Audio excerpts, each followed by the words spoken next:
अस्सलाम वालेकुम, मैं हूं अब्दुल गफ्फार और रीप्ले PSL 9 स्पेशल में आपको खुशामदीद। और आप देख सकेंगे अब रीप्ले PSL स्पेशल रोज़ शाम 5 बजे डॉन न्यूज़ पर। और इस बार इस PSL ट्रांसमिशन में इस special replay episode for the Pakistan super league season 9 में हमें ज्वाइन कर रहे हैं पाकिस्तान के साबिक इंटरनेशनल क्रिकेटर गुलाम अली साहब, जिन्हें हम खुशामदीद कहते हैं डॉन न्यूज़ पर और प्रोग्राम रीप्ले में। जी गुलाम साहब, थैंक यू गफ्फार। काफ़ी अरसे के बाद टीवी शोज़ में यकीनन मेरे लिए भी थोड़ी सी एक्साइटमेंट है। जो मेरे पुराने जो देखने वाले लोग थे जी, उनके लिए भी ज़रूर एक। और ये मैं आपको बताना चलूँ कि गुलाम भाई जो कह रहे हैं कुछ अरसे बाद वापसी, वो इसलिए कि क्रिकेट में बहुत मसरूफ़ हो गए और वापस गए डोमेस्टिक क्रिकेट के अंदर। सिंध के जनाब ये कोच रहे, 9 में से 5 डोमेस्टिक टूर्नामेंट उन्होंने जीते, आखिरी नेशनल T20 भी जीता, फिर बहावलपुर रीजन के साथ एसोसिएटेड है, तो very much part of the Pakistan cricket board setup right now. तो अच्छी तरह समझते हैं, क्योंकि Pakistan super league is all about the young talent, हमारा डोमेस्टिक टैलेंट। उनके तमाम प्लेयर्स, बहुत सारे प्लेयर्स हमें पता नहीं होते क्योंकि वो जब PCB के डोमेस्टिक कोचेज उनसे ज़रा कम बात हो पाती है कॉन्ट्रैक्ट होने की वजह से। बट हमने गुलाम भाई को इसलिए बिठाया है कि हम पूछेंगे जी कौन से प्लेयर कहाँ से प्रोड्यूस हुए थे, किसकी क्या जर्नी है, बहुत अच्छी तरह इंशाल्लाह उसको एक्सप्लेन करेंगे, उसको समझेंगे। और PSL शुरू हो रहा है जनाब 3 दिन बाद और लाहौर में शुरुआत हो रही है। पहला मैच जनाब होगा दिफाई चैंपियन और होम टीम लाहौर कलंदर और इस्लामाबाद यूनाइटेड के दरमियान। इस मैच से बात करेंगे, टीमों की प्रैक्टिस शुरू हो गई है। ब्रेकिंग न्यूज़ भी जनाब आ गई है कि कोयटा ग्लेडिएटर्स ने अपने कप्तान को तब्दील कर दिया है, टॉक ऑफ द टाउन बनी हुई है। ऑफिशियल अनाउंसमेंट अब तक नहीं हुई, लेकिन आज सऊद शकील ने जब मीडिया से बात की तो उन्होंने भी इसकी हिंट दे दी कि ऐसा ही है और हमें भी इस बात की कंफर्मेशन हो चुकी है। इस हवाले से भी बात करेंगे। इसके साथ साथ PSL एंथम भी आ रहा है, तमाम टीमों के किट्स रिवील हो रही हैं, बहुत कुछ ऐसे बात करेंगे। लेकिन पहले गुलाम अली साहब से आई थी बात कर लेते हैं इसी कोयटा ग्लेडिएटर्स के हवाले से, चूंकि सिंध की टीम में शामिल थे सरफराज अहमद और गुलाम अली उस वक्त उसके हेड कोच थे। और आपने भी गुलाम भाई यही फैसला किया था कि सऊद शकील जो इस वक्त कोयटा ग्लेडिएटर्स के नायब कप्तान मुकर्रर किए जा रहे हैं, Rilee Rossouw by the way नए कैप्टन हैं, आपने भी ये फैसला किया था। तो pretty much the same situation. बिल्कुल सेम सिचुएशन है, क्योंकि सरफराज एक बहुत बड़ा नाम, और जो अगर उसकी एज ए कैप्टन अगर अचीवमेंट देखें तो बहुत है। अंडर 19 वर्ल्ड कप से लेकर के ICC का, फिर चैंपियंस ट्रॉफी पाकिस्तान की, फिर PSL का जो है, उसके अलावा फिर PIE के लिए कई चैंपियनशिप जीती सरफराज एज कैप्टन। बिल्कुल। लेकिन हमेशा से एक प्लेयर का जो है, हम उसको किस तरह इस्तेमाल करते हैं, किस तरह रोल करते हैं। क्योंकि जब मैंने पहली दफ़ा PIE की कोचिंग की थी 2011-12 के सीज़न में, उस वक्त शुएब मलिक थे, फैसल इकबाल थे, तो उस वक्त मैंने फैसला किया था कि सरफराज यंग हैं, अपकमिंग है, इनको लीडरशिप दी जाए। तो हमने PIE की लीडरशिप दी थी, ठीक है, और हमने फतवात की थी, ऑल्दो के वहाँ पे ऑलरेडी एक्सपीरियंस थे। लेकिन इसी तरह मैंने यहाँ पे सरफराज, चूँकि उनके लिए डोमेस्टिक क्रिकेट की कप्तानी मैं समझता था कि कोई बहुत ज़्यादा मायने नहीं रखती, उनसे हमने एक मेंटोर के तौर पे सपोर्ट ली सऊद शकील को डेवलप करने के लिए। ठीक है, रिजल्ट क्या था? आप वो टूर्नामेंट जीते? जी हाँ, नेशनल T20 जीते। और लोग हैरान थे कि सऊद शकील की तो कैसे ये फैसला रहा होगा, क्योंकि नदीम उमर साहब जिनको हम जानते हैं, कोयटा ग्लेडिएटर्स को, आजम खान को, नबील हाशमी को, एक बड़ी ज़बरदस्त कोर टीम है, काम करते रहे पाकिस्तान क्रिकेट क्लब में, बड़ी खिदमात हैं इस पूरे क्लब की भी। और आसान डिसीजन नहीं होता कि आप उस कप्तान को तब्दील करें जो 8 साल से आपका कप्तान हो, जिसने चैंपियंस ट्रॉफी जितवाई हो, जिसको आपने हमेशा बहुत बैक किया हो, बट फिर टीम की खातिर ऐसे फैसले करने पड़ते हैं गुलाम भाई। यकीन मुझे, अगर नदीम उमर साहब की मुझे कुछ बातें याद आती हैं, वो कहते हैं कि जब तक सरफराज खेलेंगे हमारे कप्तान रहेंगे। लेकिन देखें, आप सही कह रहे हैं कि सम टाइम ऐसा होता है कि रोल जो आप देख रहे होते हैं किसी भी प्लेयर का, तो उस रोल में वो कितना अपने आप को फुलफिल कर पा रहे हैं। लास्ट अगर 2-3 ईयर्स से देखा जाए तो मे बी इनकी टीम मैनेजमेंट का डिसीजन हो कि न्यू लीडरशिप और जो रोल असाइन है, जो एज ए बैट्समैन भी सरफराज का है, विकेट कीपर बैट्समैन है, तो वहाँ पे सरफराज को कैसे देख रहे हैं और क्या उनकी रिप्लेसमेंट भी उन्होंने रखी हुई है कि नहीं रखी हुई है। क्योंकि डेफिनेटली अगर कप्तान से हटते हैं तो मे भी उनके रोल को जो आइडेंटिफाई करके, डिसाइड करके उनको इस्तेमाल किया जाएगा। फिर बाद में अगर खुदा न खास्ता वो रोल नहीं प्ले करते तो मुझे ऐसा लगता है कि शायद कोई रिप्लेसमेंट भी हो। ठीक है, तो आपने जो शुरुआत की थी इस डिसीजन मेकिंग की, तो आपके ज़हन में उस वक्त क्या चल रहा था? क्योंकि आपने वो तो कैप्टनसी की बात तो की, बट उनकी utilization as a T20 player, किस नंबर पे आप उनको खिला रहे थे, पावर हिटिंग, T20 क्रिकेट थोड़ी आगे बढ़ गई। We have immense respect for Sarfaraz, achievement बहुत बड़े पाकिस्तान के लिए उनकी सर्विसेज हैं, बट आपके ज़हन में उस वक्त क्या था? और क्या आपकी वो जो एक डिसीजन मेकिंग थी, मुझे लगता है कहीं ना कहीं वो भी यहाँ पे मुझे उसका लग रहा है, इसका इम्पैक्ट यहाँ मुझे कहीं नज़र आ रहा है। नहीं, बिल्कुल इम्पैक्ट तो नज़र आ रहा है, क्योंकि ये मैनेजमेंट के लिए उनके कोयटा ग्लेडिएटर के आसान फैसला नहीं होगा। बिल्कुल, क्योंकि जो एफिलिएशन है सरफराज से वो इसी बहुत रात को strong ट्वीट हुई और फिर डिलीट भी हो गई। अच्छा, तो काफ़ी एफिलिएशन स्ट्रॉन्ग है और ये बॉन्डिंग इनकी बड़ी ज़बरदस्त है। क्योंकि अगर हम आजम खान की बात करें और नदीम उमर साहब की बात करें, सरफराज, तो ये लोग सारे एक ही मैनेजमेंट के लोग हैं। बिल्कुल, हम आंगी इनमें काफ़ी है और डेफिनेटली म्यूचुअल अंडरस्टैंडिंग से फैसला हुआ होगा। लेकिन जहाँ तक मेरी बात थी, मैंने जैसे कहा था कि सरफराज चूँकि अपनी हर चीज़ अचीव कर चुके थे, तो मैं एक नए कैप्टन को देखना चाह रहा था, सही, जो डेवलप करना चाह रहा था। और गालिबन ऑस्ट्रेलिया टूर पे वो वाइस कैप्टन भी रहे सऊद शकील, बिल्कुल, टेस्ट सीरीज में। बिल्कुल, तो मेरा गोल तो अचीव हो गया। सही, तो मेरा ये टारगेट होता है कि हम डेवलप करें, ना सिर्फ लीडरशिप डेवलप करें, बल्कि बैटिंग, बॉलिंग, स्पिनर डिपार्टमेंट, तो हम हर शोबे में डेवलप करने के लिए सोच रहे तो हैं। राइली रोसो जो कि नए कप्तान के तौर पर tipped, again PR Quetta Gladiators ने ऑफिशियली अनाउंसमेंट नहीं किया अब तक, लेकिन आज सऊद शकील ने जो लाहौर में मीडिया से बात की, कोयटा की टीम वहाँ मौजूद है। हालांकि सरफराज का ट्रॉफी की रुनुमाई में पीएसएल की मौजूद थे और लोगों ने कहा कि शायद डिसीजन नहीं हुआ। पर राइली रोसो को आप एज अ कैप्टन कैसे देखते हैं, क्योंकि बहुत बड़े T20 परफॉर्मर हैं, वापसी हुई है उनकी अपनी टीम में, क्योंकि उससे पहले वो मुल्तान सुल्तान चले गए थे और फिर जैसन रॉय मौजूद हैं, कुछ सऊद शकील का नाम भी लोग ले रहे थे। आपकी क्या राय है इस डिसीजन के ऊपर? देखिए, अगर दोनों सरफराज का कंपैरिजन करूं राइली रोसो से, एक माइंडसेट है, सरफराज स्पिनर पे ज़्यादा बिलीव करते हैं। ठीक है, और कोयटा में देखेंगे तो आप स्पिनर्स का जो बेंच है वो थोड़ा सा स्ट्रॉन्ग नजर आता है as compare to fast bowler. ठीक है, और राइलो रोसो किस माइंडसेट से अपनी टीम को लड़ाते हैं, उनका जो बॉलिंग डिपार्टमेंट है वो कहाँ पे देख रहे हैं, अगर तो वो अच्छे इस्तेमाल करेंगे स्पिनर को तो यकीनन नतीजे अच्छे होंगे।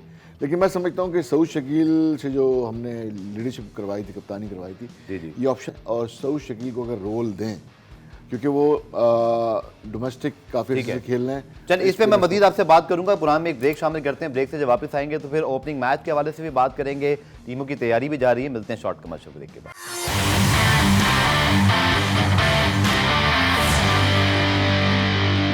तो जनाब, रीप्ले पीएसएल 9 स्पेशल, गफ्फार आपके साथ है, अब गुलाम अली ने भी हमें ज्वाइन कर लिया हुआ है। रोज़ हम बात करेंगे, pre match post match analysis होंगे, आपको की इंटरव्यूज़ भी इंशाल्लाह बताएंगे और कुछ बड़े गेस्ट भी हमें ज्वाइन करेंगे। लेकिन कज़ाफ़ी स्टेडियम लाहौर, जहां पर पीएसएल का मेला 17 फरवरी सजेगा और इस्लामाबाद यूनाइटेड और लाहौर करंदर्स की टीमें मध्य मुकाबिल होंगी। हमारे नुमाइंदे गुलाम मुर्तज़ा वहां मौजूद हैं, उनसे जानते हैं कि इस वक्त कज़ाफ़ी स्टेडियम लाहौर में क्या तैयारियां। जी गुलाम मुर्तज़ा, क्या माहौल है कज़ाफ़ी स्टेडियम लाहौर में पाकिस्तान सुपर लीग सीजन 9 के हवाले से?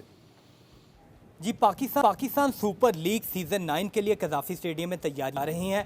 ब्रॉडकास्टर ने अपना सामान नस्ब कर दिया है, ग्राउंड के अंदर डिजिटल बाउंड्री लगा दी गई है और इसी तरह ग्राउंड स्टाफ विकेटों का स्क्वायर तैयार करने में मसरूफ़ है, क्योंकि 4 टीमें लाहौर में मौजूद होंगी और इस हवाले से प्रैक्टिस सेशन भी कज़ाफ़ी स्टेडियम में मुनक्किद किए जाएंगे, उसके लिए भी विकेटें तैयार की गई हैं।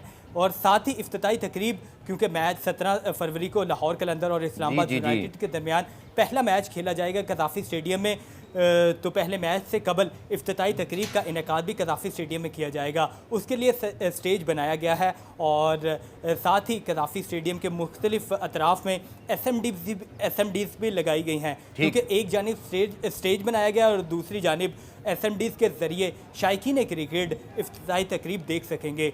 तो कज़ाफ़ी स्टेडियम के अंदर रिहर्सल की जा रही है। इफ्तिताई तकरीब के हवाले से गुलूकार अली ज़फ़र और गुलूकारा आयमा बेग इफ्तिताई तकरीब में परफॉर्म करेंगे। गुलाम मुर्तज़ा, जो तैयारियां हैं टीमों की, उसके हवाले से बता दीजिएगा कि इस वक्त टीमों की क्या तैयारी है। और जैसे इस्लामाबाद यूनाइटेड ने तो बताया कि टाइमर मिल्स और उनके एक और इंटरनेशनल खिलाड़ी पहुंचे हैं, फिल सिमंस आ चुके हैं, तमाम टीमें कुछ पिंडी में मौजूद हैं, इस्लामाबाद यूनाइटेड, इसी तरह कराची और मुल्तान जो है, मुल्तान के अंदर इनेक्शन है। तो लाहौर में पेशावर ज़ल्मी, कोयटा ग्लैडिएटर्स लाहौर वगैरह मौजूद हैं, क्या सी तैयारियां चल रही हैं? जी, कज़ाफ़ी स्टेडियम में जो PCB की जानिब से और PSL इंतज़ामिया की जानिब से तैयारियां की जा रही हैं, लेकिन टीमों की तैयारियां भी शुरू हो चुकी हैं। गुज़िश्ता रोज़ से बाकायदा तौर पर लाहौर कलंदर, पेशावर ज़ल्मी ने अपनी प्रैक्टिस का आगाज़ किया था, तो आज भी कज़ाफ़ी स्टेडियम में 1 बजे से लेकर 3 बजे तक कोयटा ग्लैडिएटर और पेशावर ज़ल्मी की जानिब से प्रैक्टिस सेशन का इनेकाद किया गया। 3 घंटे तक जो दोनों टीमें थी वो इस प्रैक्टिस सेशन में मशगूल रही थी, बैटिंग, बॉलिंग और फील्डिंग की मशकें करती रही थी। शाम के औकात में 7 बजे से रात 10 बजे तक लाहौर कलंदर और इस्लामाबाद यूनाइटेड LCCA ग्राउंड में प्रैक्टिस करेगी। तो टीमों की प्रैक्टिस भी जारी है और इसी तरह जो कज़ाफ़ी स्टेडियम के अंदर भी तैयारियां की जा रही हैं। शहर की बात करें तो लाहौर शहर में जो मुख्तलिफ जगहों, क्योंकि कज़ाफ़ी स्टेडियम और होटल का जो रास्ता है वहाँ पे भी लाइटों का इंतज़ाम कर दिया गया है। कज़ाफ़ी स्टेडियम के अतराफ़ में भी जो तमाम सिक्योरिटी के इंतज़ामात भी मुकम्मल कर लिए गए हैं और साथ ही साथ जो बाहर लाइटें भी नस्ब कर दी गई हैं। तो इसी तरह कज़ाफ़ी स्टेडियम के अंदर तैयारियां की जा रही हैं और साथ ही साथ टीमों की जानिब से कज़ाफ़ी स्टेडियम के बाहर LCCA ग्राउंड में अपनी प्रैक्टिस की जा रही है। अब बहुत शुक्रिया गुलाम मुर्तज़ा। और अब चलते हैं तासिर सुबहानी, हमारे नुमाइंदे जो मुल्तान में मौजूद हैं, और मुल्तान के अंदर भी PSL का मेला सज रहा है। इस बार गुलाम भाई कराची में थोड़ा लेट है, थोड़ी जेलसी भी फील हो रही है क्योंकि पहले लाहौर और फिर मुल्तान के अंदर शुगर लगेगा, लेकिन फाइनल कराची में होना है, फिर पिंडी में मैचेस भी होंगे, तो चारों शहरों में मजा आएगा। लेकिन मुल्तान में जी क्या सूरत हाल है, मुल्तानी कैसे जो है वो पुरजोश हैं और इस वक्त ग्राउंड में क्या सूरत हाल है? जी तासिर, क्या सूरत हाल है इस वक्त मुल्तान क्रिकेट स्टेडियम के अंदर?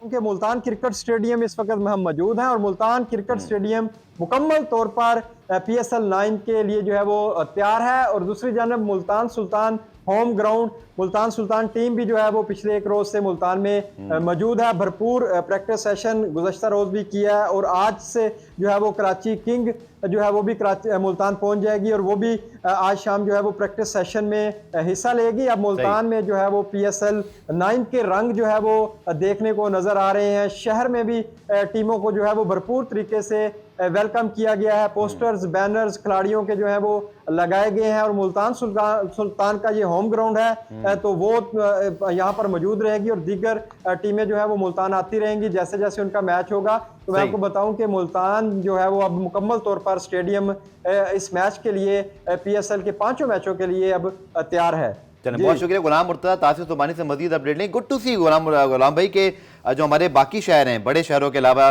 जैसे कराची, लाहौर के अलावा कि मुल्तान तक भी पहुंची है। पिंडी तो खैर माशाल्लाह बड़ा शहर है ये, कि यहाँ तक जो PSL का क्राउड देखना है, आप बड़े बड़े स्टार्स को देखें, वो जो बच्चे हैं खुद आप भी याद कर दें जब आपने कभी क्रिकेट बिल्कुल शुरू में देखना शुरू की होगी, बड़े स्टार्स को देख के तो शौक चढ़ता है कि अब आप भी क्रिकेट खेलना शुरू करें। बिल्कुल ऐसा ही है कि हमें तो ग्राउंड जाना पड़ता था क्योंकि उस वक्त टेलीविजन पे मैचेस नहीं आते थे इतने, बिल्कुल, और कमेंट्री सुनते थे तो हमें ग्राउंड जाके देखना पड़ता था स्टार्स को और बड़ा अच्छा लगता था। जहाँ तक मुल्तान की बात करते हैं, मैं रिसेंटली अभी स्किल डेवलपमेंट कैंप करके आया हूँ। ओके, ठीक है। और वहाँ पे जो स्क्वायर मैंने देखा जो कि अच्छा मुझे लग रही है कि अच्छी सपोर्टिंग पिचेस होंगी, ठीक है, पेस एंड बाउंस भी होगा, स्ट्रोक भी लगेंगे और गुड वेन्यू है मुल्तान क्राउड वाइज, और जो पिचेस का जो स्टैंडर्ड है वो बहुत अच्छा है, जहाँ पे दोनों के लिए इक्वली अपॉर्चुनिटीज़ होती हैं। तो ऑल्दो के मैचेस यहाँ पे कम है लेकिन क्राउड के लिए जो अपॉर्चुनिटीज़ है वो कम है, लेकिन यहाँ पे आप देखें कि हमेशा स्टेडियम फुल भरा होता है, बिल्कुल, और चाहे किसी का भी मैच हो। नो डाउट कि होम टीम को सपोर्ट तो मिलती है लेकिन मैचेस देखने का मज़ा आता है। ठीक है, देखिए हमने लास्ट टाइम देखा था गुलाम भाई कि बहुत ज़्यादा रावलपिंडी में मैचेस में बहुत रन्स बने, 240 बन रहे हैं, तो 260 के पीछे 240 भी शायद हुए, 240 शायद चेस भी हो गए। आपको क्या लग रहा है, स्पेशली अगर मैं 2 वेन्यूज़ की बात करूँ, आप अभी बिल्कुल रिसेंटली तमाम डोमेस्टिक वेन्यूज़ पे गए हैं, आपको लाहौर में और पिंडी में, जहाँ पहले 2 वेन्यूज़ हैं, क्या लग रहा है कि बहुत कोई बॉलर्स की धुलाई होने वाली है, या आपको लगता है कि कुछ स्पिनर्स को रोल इंपॉर्टेंट होगा? आपकी क्या राय है? ऑल्दो कि देखें T20 cricket batting dominating pitches बनाई जाती है, लोग चाहते हैं लंबे लंबे छक्के लगें, रन्स बने, लेकिन बीइंग अ क्रिकेटर अगर मैं बात करूं, या जो क्रिकेट को बहुत ज़्यादा डीप जाके देखते हैं, वो चाहते हैं इक्वल अपॉर्चुनिटी मिले, जहाँ पे फास्ट बॉलर्स की गेंद भी ट्रैवल करें, स्पिनर का गेंद भी अच्छा टर्न एंड बाइट हो और स्ट्रोक्स भी लगें। तो इसलिए कहता हूँ कि जो अगर 240 या 200 प्लस के जो रन्स होते हैं वहाँ डेफिनेटली बॉलर्स 240 थोड़ा ज़्यादा नहीं हो जाता? 200 210 तक रहे तो मुझे लगता है बेहतर है, थोड़ा वो लगता है कि बॉलर्स के लिए भी कुछ हो रहा है। हाँ, तो अगर इक्वल अपॉर्चुनिटी मिलती है और जहाँ बॉलर्स को भी अपने जौहर दिखाने का मौका मिलता है तो क्रिकेट की जो ब्यूटी है और बढ़ जाती है।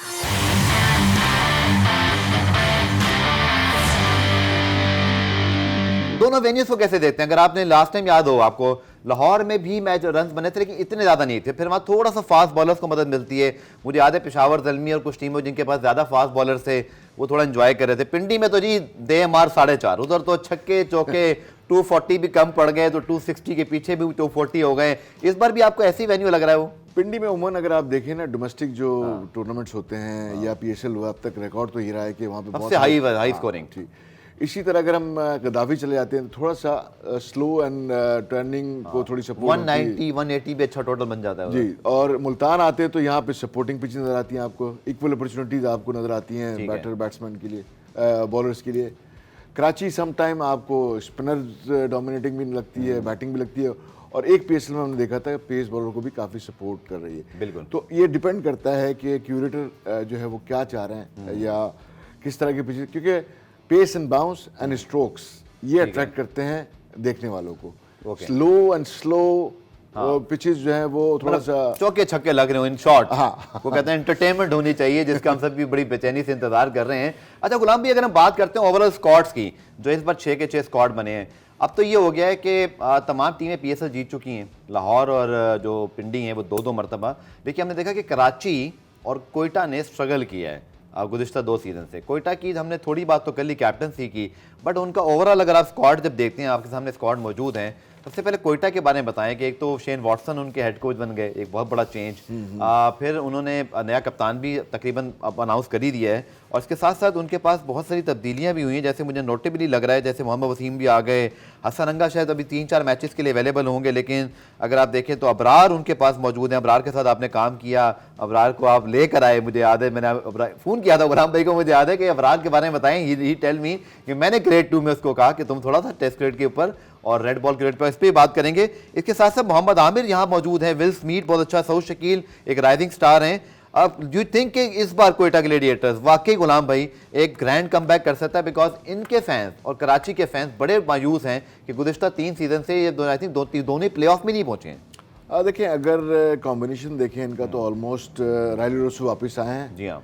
मोहम्मद आमिर जो कि आए हैं कराची किंग्स से, इनके पास बिल्कुल। तो स्पिनर्स इन्होंने ज़्यादा फोकस किए हैं। बिल्कुल, अकील हुसैन भी इनके पास है। हाँ, तो स्पिनर हमेशा से इनको देखा हमने, कोयटा में स्पिनर अच्छे थे, लेकिन डिपेंड कर रहे हैं ये फॉरनर बैटर्स पे। ठीक है।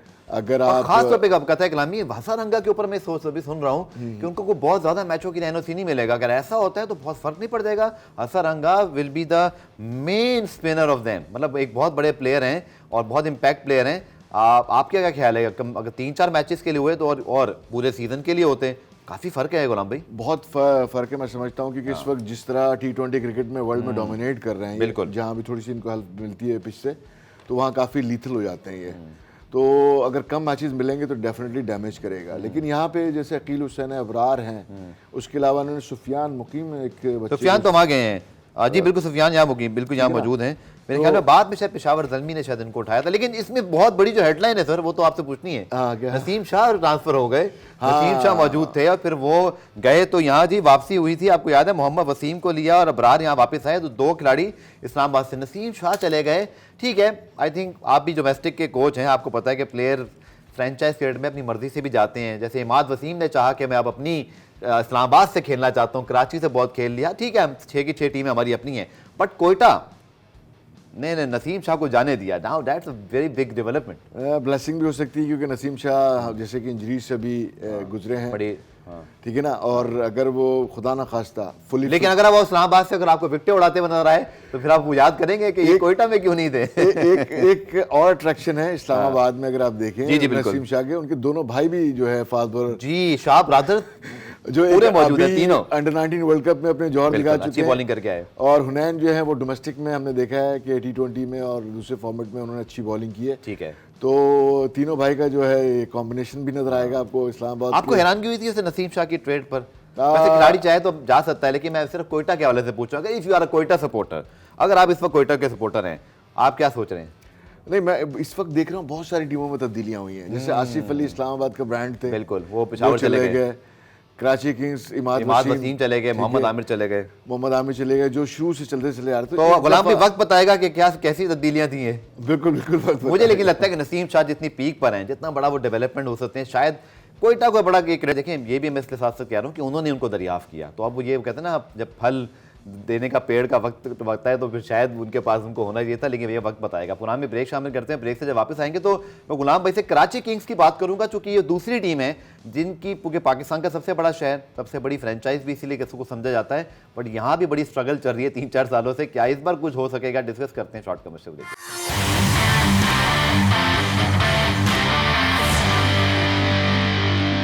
तो जनाब PSL 9 3 दिन बाद और एंथम का बहुत इंतजार हो रहा है, क्योंकि म्यूजिक का तड़का जब लगता है ना ग्राउंड में, जब हम देखते हैं सारा शुगर ही PSL में ये होता है कि एंजॉयमेंट है, फैमिलीज आती हैं, गाने लगे हों, चाहे वो फ्रेंचाइजेस के हों, चाहे PSL का हो, और जी गाना जब आता है ना टॉक ऑफ द टाउन बनता है। अली जफर की जनाब वापसी हुई है PSL में, और पहले 3 सीजन के बड़े शानदार बैक टू बैक हिट दिए आयमा बेग के साथ। उन्होंने कल इसका टीजर तो रिलीज किया, टीजर आपको दिखाते हैं, फिर आके बात करते हैं कि गाने का क्रिकेट पे क्या असर है। गुलाम भाई से पूछेंगे, मुश्किल हो गया इन स्टेट ट्यून को बार बार पढ़ना, मेरे ख्याल में गाना जल्दी आ जाना चाहिए। गुलाम भाई वैसे कितना असर पड़ता है जब ये, आप भी स्टेडियम अक्सर जब PSL के मैचेस देखने जाते थे तो आप भी कभी खुद कभी फैमिलीज के साथ बच्चों के साथ आ रहे होते थे, बड़ा माहौल बना होता है, और खासतौर पर PSL इज ट्रूली, हम इस पे बड़ा प्राउडली कह सकते हैं कि हमारा एक बड़ा ज़बरदस्त इंटरनेशनल प्रोडक्ट है जिस पर हम सबको फ़ख्र है। और ये गाने वाने जो है ना, एक्चुअली लोगों के लिए इसका बड़ा जो है ना इंपॉर्टेंस है, लोग एंजॉय करते हैं इसको बहुत। बिल्कुल, ना सिर्फ जो स्पेक्टेटर आए हुए होते हैं देखने के लिए वो एंजॉय करते हैं, एनर्जी आती है उनके अंदर, बल्कि प्लेयर्स में भी एनर्जी आती है।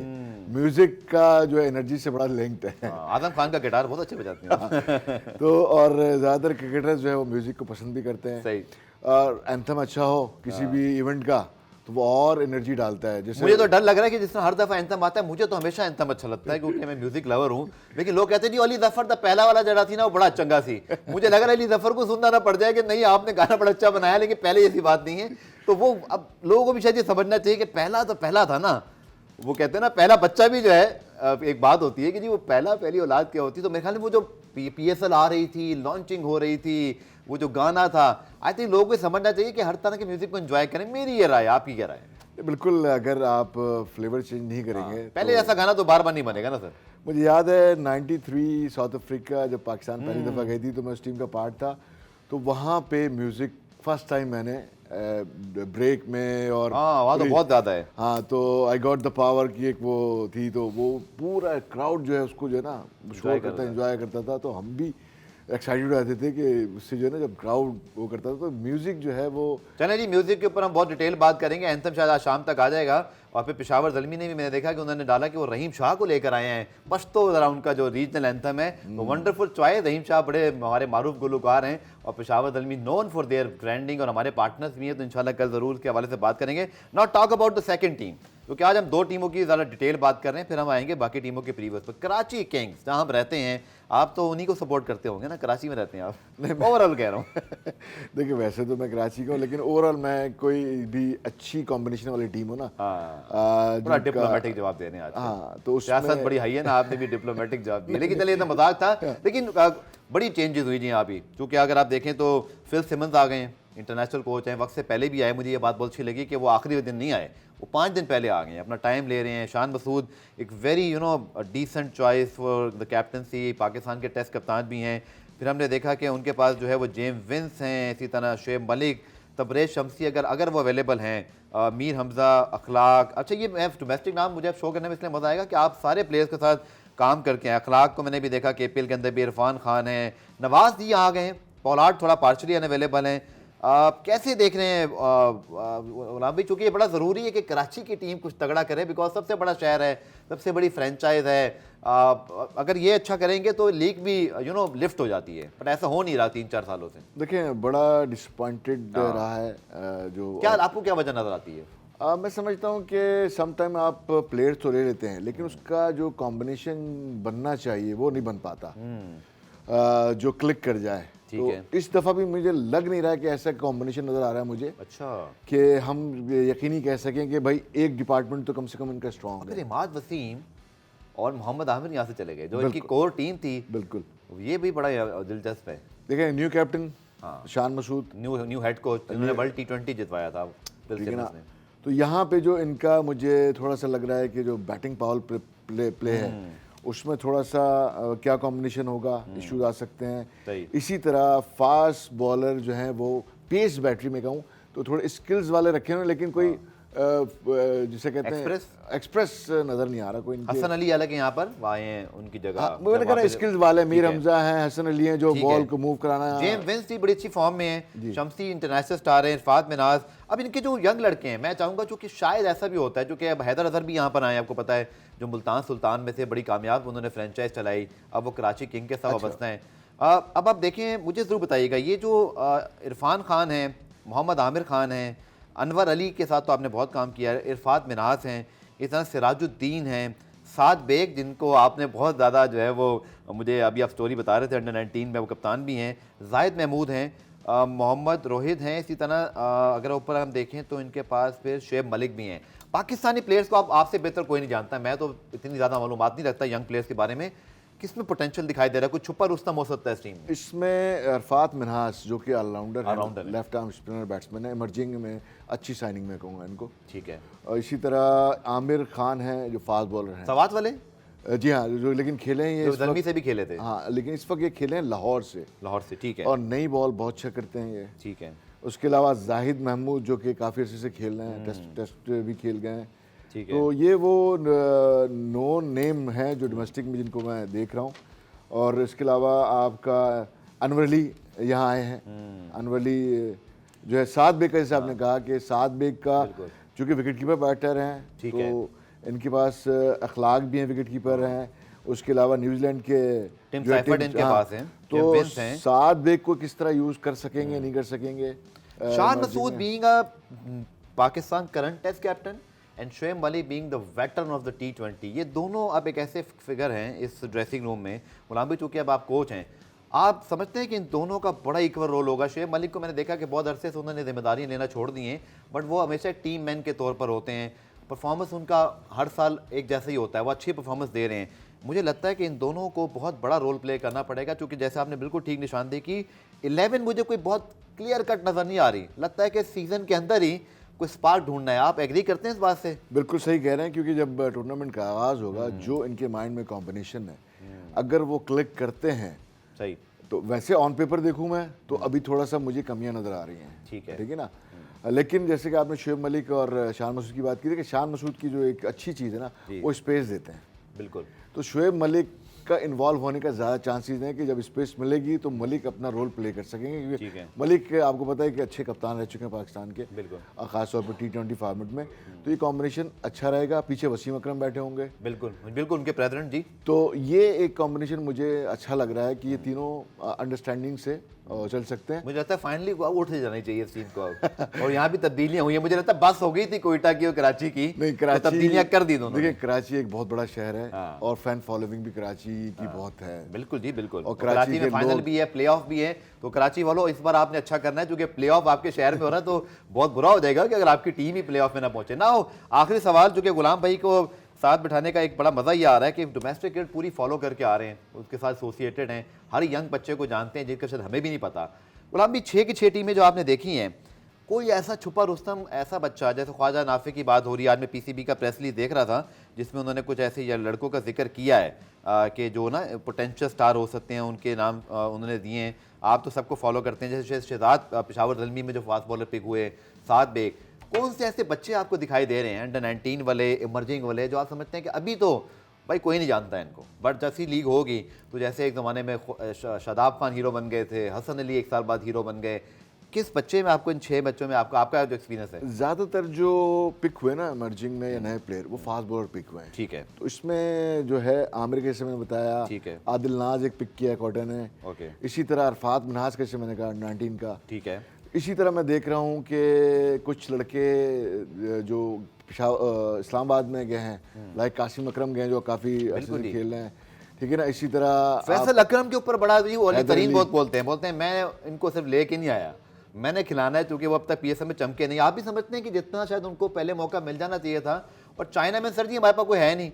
वो जो कुलदीप यादव को जब हम देखते हैं तो हम बोलते हैं जी साढ़े कोल कोई चाइना मैन क्यों नहीं। तो फैसल अकरम आपको लग रहा है एक बहुत बड़े छुपे रुस्तम हो सकते हैं इस PSL के, पूरा चांस मिले तो? देखें उनको काफ़ी ज़्यादा जो है रेट किया जा रहा था पिछले 2-3 सालों से। खेले नहीं अब तक बेचारे वो। लेकिन उनका जो कंट्रोल है, बॉलिंग कंट्रोल, उसमें थोड़ा सा अभी पुख्तगी नहीं है। ठीक है। अगर वो बॉलिंग कंट्रोल कर लेते हैं तो he is a very lethal spinner, क्योंकि चाइनामैन आपको पता है T20 फॉर्मेट में जो बिल्कुल। जो गुगली और सर अभी तो इंटरनेशनल लेवल पे भी ज़रूरत है। तो कंट्रोल अगर उनका आया था तो यकीन करें पाकिस्तान के लिए भी एसिड हो सकते हैं। बिल्कुल हो सकते हैं, और यही मैं आपसे पूछने वाला था क्योंकि वर्ल्ड T20 का साल है और हम स्पिन में बहुत स्ट्रगल कर रहे हैं। मेरे ख्याल में हमारे प्रोड्यूसर साहब कह रहे हैं कि आज प्रोग्राम का वक्त खत्म हुआ, लेकिन इंशाल्लाह डिटेल लेंगे क्योंकि इस PSL को सिर्फ PSL के तनाजुर में नहीं देखना हमने, क्योंकि वर्ल्ड कप पाकिस्तान का बिल्कुल सर पर खड़ा है। हमारा स्पिन डिपार्टमेंट स्ट्रगल कर रहा है, तो चाहे शादाब हों, नवाज हों, इमाद वसीम रिटायरमेंट ले चुके हैं, लेकिन कल जैसे ज़ैनब अब्बास भी कह रही थी कि मुझे लगता है और मेरा भी ये ख्याल है गुलाम भाई कि अगर इमाद वसीम ने को आउटस्टैंडिंग परफॉर्मेंस दी तो उनको खुद कोई पकड़ के ले आएगा पाकिस्तान टीम में, बिकॉज अभी बहुत यंग है वो खेल सकते हैं। बट जैसे फैसल अकरम है, इसी तरह और जो स्पिनर्स जिनकी बात कर रहे थे, तो आई थिंक अच्छा है, कंपटीशन होना चाहिए। तो उम्मीद है आज का शो आपको पसंद आया होगा। DN स्पोर्ट पे और फिर डॉन न्यूज़ पे जब आप देख रहे हैं तो ज़रूर हमें फीडबैक दीजिएगा। गुलाम भाई से कोई सवाल हो तो भी बताइएगा, इंशाल्लाह इन डेप्थ एनालिसिस करेंगे कल आकर। टीमों के आपको ना सिर्फ जो पहला मैच है उसके हवाले से बताएंगे, बल्कि बाकी 4 टीमों के स्क्वाड भी आपके सामने रखेंगे।